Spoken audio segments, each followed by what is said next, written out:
Good morning बच्चों, कैसे हैं आप सर। बच्चों कल हमने जो एक्सरसाइज 2.2 है ना उसका पहला क्वेश्चन कर लिया था कंप्लीट, और आज हम उस एक्सरसाइज का दूसरा क्वेश्चन देखेंगे। उस क्वेश्चन में क्या क्या है क्या क्या नहीं है वो मैं आपको भी बता देता हूँ। क्वेश्चन नंबर 2 में हमें दे रखा है कि एक द्विघात बहुपद ज्ञात करो, शून्यकों के योग तथा गुणनफल क्रम से नीचे दिए गए हैं। हमें क्या दे रखा है, शून्यकों का योग दे रखा है और शून्यकों का गुणनफल दे रखा है क्रम से। क्रम से का मतलब क्रम से आने पर, क्रम से आने पर, क्रम से मतलब शून्यकों का योग पहले होगा और शून्यकों का गुणनफल बाद में होगा। इस प्रकार इनका क्रम रहेगा और हमें ज्ञात क्या करना है कि द्विघात बहुपद ज्ञात करना है। तो बच्चों इस प्रकार से हमें द्विघात बहुपद ज्ञात करने के हमारे पास दो तरीके हैं। पहला तरीका तो क्या है, हमें एक सूत्र दे रखा है x square minus alpha plus beta कोष्टक x प्लस अल्फा बीटा।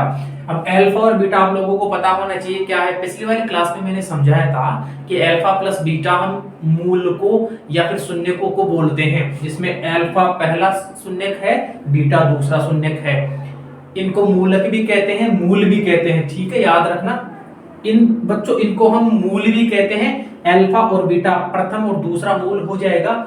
यहाँ तो अल्फा बीटा यानी अल्फा प्लस बीटा यानी कि मूलों का योग कर रहा है और यहाँ पे मूलों का गुणन कर रहा है, और यहाँ पे हम मूलों का सीधा सीधा मान रख के और समीकरण निर्मित कर देंगे जो द्विघात बहुपद आ जाएगा।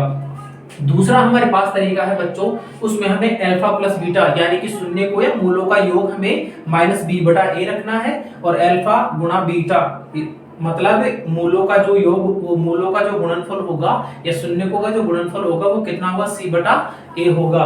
हमें यहाँ पे माइनस बी बटा ए और सी बटा ए इन दोनों का मान निकालना होगा, और मान निकाल के फिर क्या करना होगा, एक समीकरण का निर्माण करना होगा।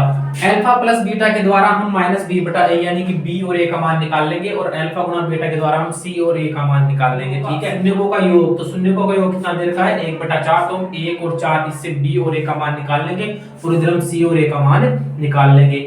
अल्फा प्लस बीटा और अल्फा गुणा बीटा इन दोनों का मान निकलने के बाद हम क्या करेंगे, यहाँ पे ए का मान, यहाँ पे बी का मान और यहाँ पे सी का मान रख के और जनरल फॉर्मेशन की जो ये समीकरण है उससे हम अपना द्विघात बहुपद ज्ञात कर लेंगे हमें। तो बच्चों पहला जो तरीका है हमारे पास वो ये है कि हम ये जो हमें एक समीकरण दे रखा है, एक सूत्र दे रखा है, एक प्रकार से सूत्र मान लो, समीकरण मान लो, X square minus alpha plus beta कोष्टक एक्स प्लस अल्फा बीटा यानी कि अल्फा गुणा बीटा यहाँ पे, ठीक है। तो मैं क्या करूंगा, अल्फा प्लस बीटा और अल्फा बीटा इन दोनों का मान यहाँ पे सीधा सीधा रख के और इस समीकरण का मान ज्ञात कर लूंगा। माने कि मैं एक द्विघात समीकरण ज्ञात कर लूंगा। तो इस समीकरण में मान रखते हैं, समीकरण है X square minus alpha plus beta कोष्टक बाहर एक्स प्लस अल्फा बीटा, है ना, ठीक है।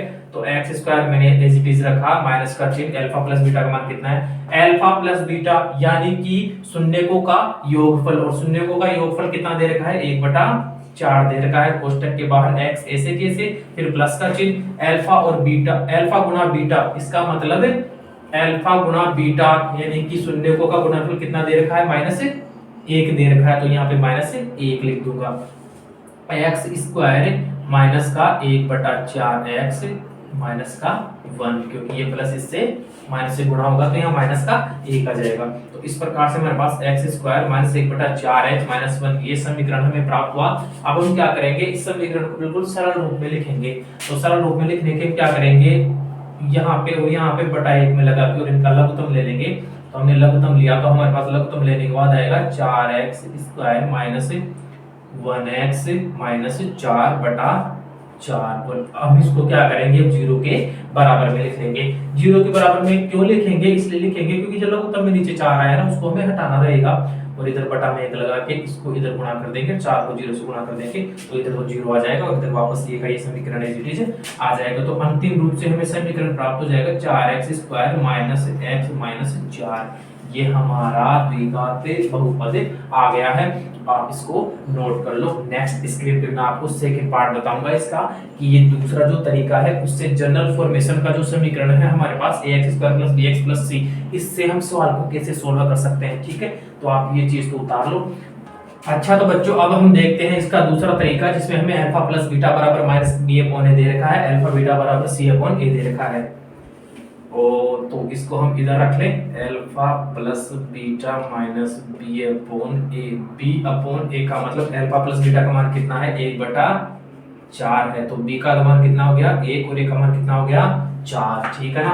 तो इधर माइनस का बी है, उधर इधर माइनस का बी है। तो जैसे माइनस का कोई सी संख्या होती है तो माइनस का कोई मान नहीं होता है, तो हम क्या करते हैं, उस संख्या को परिवर्तित कर देते हैं। परिवर्तित करने के लिए क्या करेंगे, दोनों तरफ माइनस माइनस का गुणा कर देंगे। तो इधर तो हो जाएगा बी और उधर हो जाएगा -1, और ए का मान कितना आ जाएगा, 4 आ जाएगा। ठीक है, ये तो इतना काम तो हो गया। अगला हम मान देखते हैं अल्फा बीटा। अल्फा बीटा बराबर सी अपॉन ए। अल्फा बीटा यानी कि शून्यकों का गुणनफल, और शून्य का गुणनफल कितना आ रहा है, -1 आ रहा है।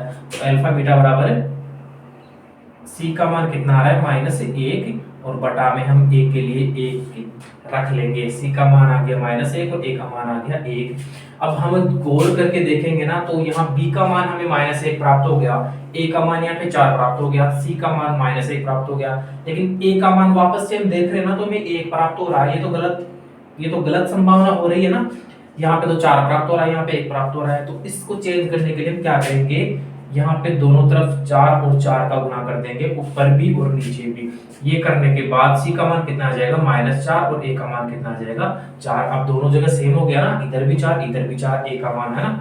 ठीक है, अब हम क्या करेंगे, जो जनरल फॉर्मेशन वाला समीकरण है उसमें हम इसका मान रख देंगे। हमारे पास है ax² + bx + c। हम इस समीकरण में इनका सबका मान रखते हैं। तो हमें ए का मान तो कितना दे रखा है, 4, उसके आगे x² एज इट इज है ना। फिर प्लस का चिन्ह लगा दो, फिर b का मान कितना दे रखा है, -1, और फिर आगे x ऐसे कैसे लगा दो, फिर प्लस का चिन्ह लगा हुआ, फिर c का मान कितना दे रखा है, -4। तो कोष्टक में -4 लिख दो, क्योंकि c का मान कितना है, -4 है। तो यहाँ तो आ गया 4x², इधर माइनस को प्लस से गुणा किया तो माइनस आ गया, और अंदर है 1x, और इधर प्लस को माइनस से गुणा किया तो इधर भी माइनस आ गया, और आगे माइनस का और आगे 4 ऐसे कैसे लिख देंगे। तो दोनों तरीकों से हमारे पास समीकरण एक ही आ रहा है, 4x² - 1x - 4। ये हमारे पास पहले क्वेश्चन का, दूसरे क्वेश्चन के पहले पार्ट का आंसर ये हमारे पास ये रहेगा। इसमें जो द्विघात बहुपद बनेगा वो ये वाला बनेगा, 4x² - 1x - 4। तो आप इसको अच्छे से उतार सकते हो, देख सकते हो। दोनों तरीकों में से जो भी तरीका आपको पसंद है वो आप कर सकते हो। मुझे तो जो इजी तरीका लगता है ना, वो x² माइनस मूलों का योग, समझ रहे हो ना, x प्लस मूलों का गुणनफल, वो वाला तरीका लगता है, जो पहला तरीका मैंने आपको बताया है। और मैं आपको आगे भी सवाल उसी तरीके से बताऊंगा इसके सारे। ठीक है, क्वेश्चन नंबर दूसरे का दूसरा पार्ट हमें दिया है √2,1/3। √2 तो यहाँ पे क्या है, √2 तो शून्यकों का योग है, और 1/3 यहाँ पे क्या है, शून्यकों का गुणनफल है। शून्य का हमारे पास अल्फा और बीटा हुआ करते हैं। तो हम क्या करेंगे, ये जो समीकरण, जो पहले वाला जो हमने तरीका अपनाया था, उस तरीके को हम यहाँ पे लागू कर देंगे। उससे हमारा सीधा सिंपल तरीके से उत्तर आ जाएगा। तो हम इस समीकरण में इसका मान रखते हैं, x² minus alpha plus beta का मान कितना है, यानी कि शून्यकों का योग कितना है, √2 है शून्यकों का योग। कोष्टक के बाद क्या लगा देंगे, x लगा देंगे, आगे प्लस का चिन्ह, और अल्फा गुना बीटा का मान कितना है हमारे पास, 1/3 है। इस प्रकार से हमने समीकरण में मान रख दिया है। अब हमारे पास आ गया x² माइनस को √2 से गुणा करेंगे अंदर, तो -2√x प्लस 1/3। अब वो वाली बात वापस हो गई, इसमें तो बटा में संख्या आ रही है, तो हम क्या करेंगे, इधर भी बटा 1 और इधर भी बटा 1 लगा के इनका एलसीएम ले लेंगे। एलसीएम लेने पर हमें प्राप्त होगा 3x² माइनस 3√2x प्लस का 1, और बटा में ये 3 लगा देंगे, इसको बराबर 0 रख देंगे, तो 0/1। इधर तो समीकरण इज इट इज, और 3 को 0 से गुणा किया तो 0। तो यहाँ पे कितना आ जाएगा, 3x² माइनस 3√2x प्लस का 1। ये हमारे पास द्विघात बहुपद बन गया है, उतार लो। ठीक है, उससे इजी तरीका लगाना, ये उससे इजी मेथड है ये। तो आपको क्या करना है, एग्जाम में भी इसी मेथड को अपनाना है, ताकि आपका सवाल जल्दी से जल्दी सॉल्व हो जाए। ठीक है, दूसरे सवाल के तीसरे पार्ट में हमें दे रखा है 0,5। तो 0 तो यहाँ पे क्या है, शून्यकों का योग है, और √5 यहाँ पे क्या है, शून्यकों का गुणनफल है। समीकरण में मान लिख देंगे और उतार देंगे।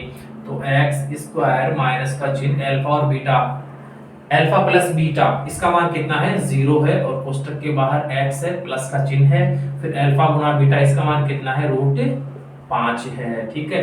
मान रख के और हम इसको ऐसे कैसे मान रखने के बाद हम समीकरण को आगे लिख देंगे -0 गुना x। तो ये तो पूरा पद क्या हो गया, 0 हो गया, तो इसको तो लिखने की जरूरत नहीं है। आगे है प्लस का रूट 5, तो हम इसको x स्क्वायर के बाद में प्लस का रूट 5 लिख के समीकरण को एज इट इज लिख देंगे। तो ये हमारे पास द्विघात समीकरण प्राप्त हो गया। क्वेश्चन नंबर दूसरे का तीसरा जो पार्ट है उसमें हमें द्विघात समीकरण प्राप्त हो रहा है x स्क्वायर प्लस रूट 5, ठीक है। क्वेश्चन नंबर 2 के चौथे पार्ट में हमें दे रखा है 1,1। एक तो क्या है, शून्यकों का योगफल है, और इधर वाले क्या है, शून्यकों का गुणनफल है। समीकरण में मान रखेंगे और सीधा उत्तर निकाल देंगे। x स्क्वायर माइनस से 1x प्लस का 1, ठीक है। x square minus x plus 1, ये हमारे पास समीकरण आ गया। बिल्कुल सरल तरीका है ना, बिल्कुल भी परेशान होना नहीं पड़ रहा, बिल्कुल भी जोर नहीं आ रहा आपको, तो बस इसी तरीके से काम करना है। उतारो।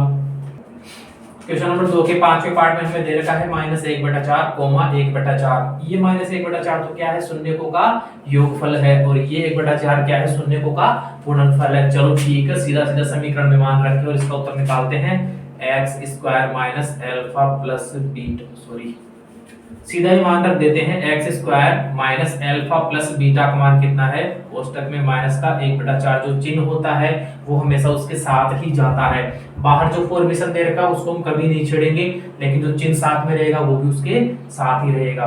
तो x स्क्वायर माइनस कोष्टक में माइनस 1/4, फिर x लगा हुआ ना बाहर, फिर प्लस का चिन्ह, और अल्फा गुना बीटा का मान कितना है, 1/4 है। तो इधर x स्क्वायर माइनस और माइनस दोनों गुणा होके प्लस का चिन्ह बढ़ा लेंगे, तो 1/4x इधर आ जाएगा, प्लस आगे भी 1/4 आ जाएगा। अब हम क्या करेंगे, लघुत्तम लेंगे, और लघुत्तम लेके समीकरण को सोल्व कर देंगे। इधर लघुत्तम लिया 4 आ गया, तो इधर तो हो गया 4x square plus x plus 1, और इधर हमने बराबर 0 लगा दिया। 0 लगाने से ये इधर हो गया और ये इधर हो गया। इधर होने से क्या हो गया, 4x square plus x plus 1, 4x square plus x plus 1, ये हमारे पास क्या आ गया, समीकरण आ गया है। उतारो रे। क्वेश्चन नंबर 2 के छठे पार्ट में हमें दे रखा है 4,1। 4 तो क्या है, शून्यकों का योगफल है, और 1 क्या है, शून्यकों का गुणनफल है, ठीक है। समीकरण में मान रख के उत्तर निकाल देते हैं। x square minus alpha plus beta, यानी शून्यकों का योगफल कितना है, 4 है। 4 के बाहर कोष्टक के x लगा हुआ है, लिख देंगे। अल्फा गुना बीटा का मान कितना है, 1 है, तो x square minus 4x plus 1, ये हमें समीकरण प्राप्त हो गया। कहने का मतलब ये हमारा द्विघात समीकरण हो जाएगा। तो बच्चों, एक्सरसाइज 2.2 में हमें दे रखा था शून्यकों के बारे में, हमने शून्यकों के बारे में जाना, शून्यकों का योगफल, शून्यकों का गुणनफल, हमने द्विघात समीकरण का निर्माण भी किया शून्यकों के योगफल और गुणनफल से, और हमने क्या किया, द्विघात समीकरण से हमने शून्य ज्ञात भी किए। पहले क्वेश्चन में तो बच्चों हमने द्विघात बहुपद से शून्य ज्ञात किए थे। दूसरा क्वेश्चन है उसमें हमने क्या किया है, शून्य को का मान लेके और द्विघात बहुपद का निर्माण किया है। तो ठीक है बच्चों, आज के लिए इतना ही काफी है। 2.2 एक्सरसाइज हमारा कंप्लीट हो गया है। नेक्स्ट क्लास में हम जो भी चैप्टर होगा वो शुरू करेंगे, और चैनल को बच्चों ज्यादा से ज्यादा लाइक, कमेंट और सब्सक्राइब कीजिए, और ये प्यार ऐसे ही बनाए रखिए। Thank you.